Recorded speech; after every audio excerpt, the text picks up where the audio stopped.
I think it's like, 10, 11 years now? Instagram was brand new, and I decided I was gonna check out that platform and see what it was all about. So I created AZ Foodie, just thinking that I would share the restaurants that were opening up there, and it was supposed to be just a place and a space for people that loved food as much as I did.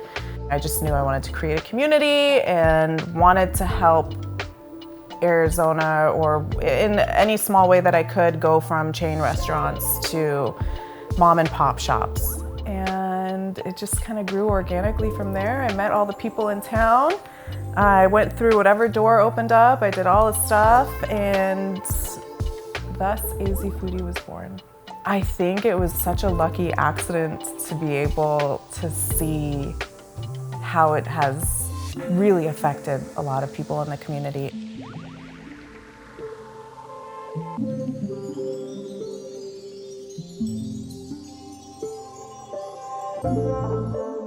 So I think that my love of food came from when I was a child. We used to read magazines back then. My favorite subscription, it wasn't actually mine, I think it was my mom's, but it was Martha Stewart. I idolized Martha Stewart and how prim and perfect everything in that magazine looked. I loved the holiday magazines. Those were my favorite, like the tablescapes and the extravagant food that they would make, but most of all, like the families, right? Like the families were always together. There was always like these huge celebrations with the kids and the grandparents and aunts and uncles and friends and stuff like that. And I remember growing up and looking at that and just being like, that's all that I want. That was all that I wanted. And I think that was where my love of food really came from. I really wanted to feel that kind of connection. I wanted to have that kind of chaos where people are like making stuff and we're all sitting down and eating good food together and having laughs and experiences and sharing stories, and all of that kind of thing was just, I wanted it. I wanted it real bad, and I guess I didn't know what form that would take, and it became AZ Foodie. Well, nobody was using social media for any kind of money making back then, as far as I know. Like, there was no such thing as influencer back when I started. And coming from Seattle and not having like a ton of community feeling here, I wanted to experience what that might be like with other people that loved food as much as I did. I started to feel that sense of community, even though it wasn't necessarily with like followers. I guess kind of, right, because industry people were following me, but it was all the people in the restaurants and the chefs and the owners, and those kinds of people that I was meeting became my family, and that's still a really huge part of what I do and why I love doing what I do. Why do you think people stick around? I don't know. I think that people, because I'm funny.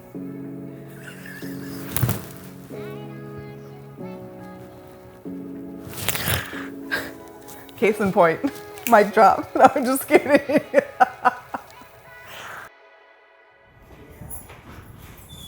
I love Kevin and Sushi Friend and their story, and there's so many like that, where I went in 2 years ago in July. I don't think they had been open for that long. I think there was the two of them working, him and X.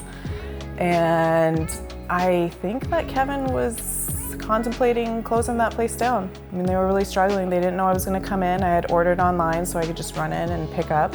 I think he saw my name and he immediately knew who it was because he had followed me. And I posted about him, and they were named #1 sushi in the country last year and number 11. You know what I mean? Like, I didn't mean to be able to have that kind of effect on people, but I'm so grateful that I do.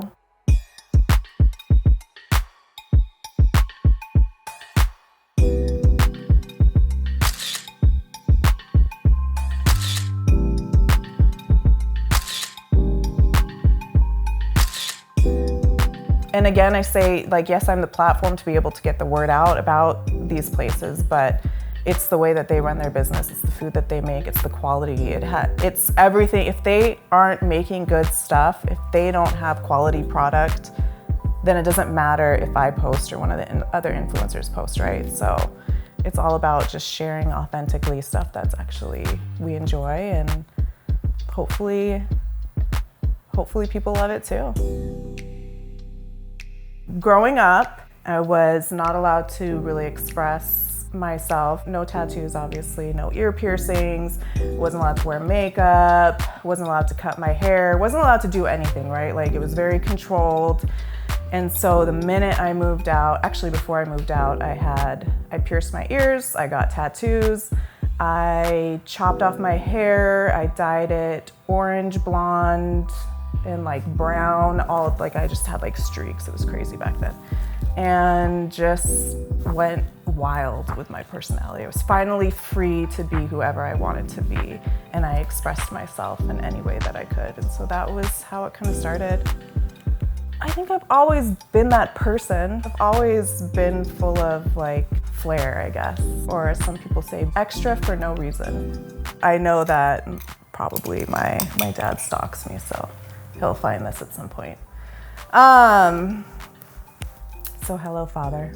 I haven't spoken to my dad in, I think it was before I got married. So maybe 20 years ago. I do not have a relationship with him, and therefore I'm not allowed to have a relationship with my mother. We were very isolated. This makes me so uncomfortable to talk about. We can take a break. We don't have to talk about it. It's fine. You want to take a break? No. You can take a break. You're all right, D.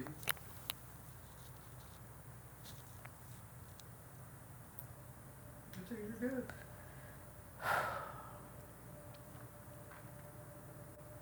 I don't know, maybe I can't talk about it.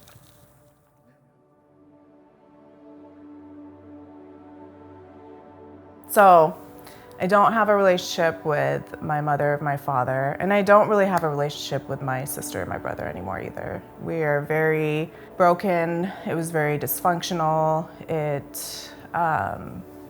There's a lot of different kinds of abuse going on in the house. And I just thought that that was normal, and that's how people grew up. I didn't realize how messed up it truly was. And we hid everything from everyone because that's just what you do, right? Like, I talked to some of the neighbors that I was friends with, right? Like people that I grew up with for many, many years, and they had no idea what was going on in the house. And I knew that, and that formed me. When I left the house, yes, I was expressive and myself finally, but there was a lot of darkness and a lot of depression. And I was very suicidal growing up, and I used to cut myself, anything just to kind of feel and get through all of that pain. So I was doing anything to feel, and I was really lost. I knew I never wanted to get married, and I never wanted kids. Right, I wanted nothing to do with family because of how messed up my family was. I never wanted to experience that kind of dynamic again.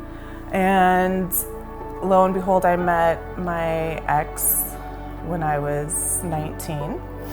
And we had a tumultuous start, but we both came from very interesting backgrounds as well. So we connected a lot on all of that. And then I think when we were together for like 8 years, something in me had shifted. I'd been going to therapy. I had done a lot of work on myself. I was tired of being sick and tired. There was just one day that I woke up and I was like, I can't live like this anymore. And Jim and I went through that kind of growth together, and it really brought us together. And at that point, I decided that I wanted to have a family and I wanted to get married. And so within like a couple years, I was engaged. And when we got married, I was pregnant with Kellen, and we had him a year later. And I remember having Kellen, and my whole world changed having a child in a ways that I couldn't even imagine. I might start crying again, but I felt love in a way that I hadn't experienced. And I wasn't talking to my parents at the time. Part of my therapy was to cut my father out, or to try and create healthy boundaries, which was not possible. And at that point, I just had to, you're done. And when I had Kellen, I think within like 6 to 8 months of having him, there was a part of me that wanted to reach back out, and I understood things from a different perspective. And I was like, I would be gutted if my kids never talked to me again.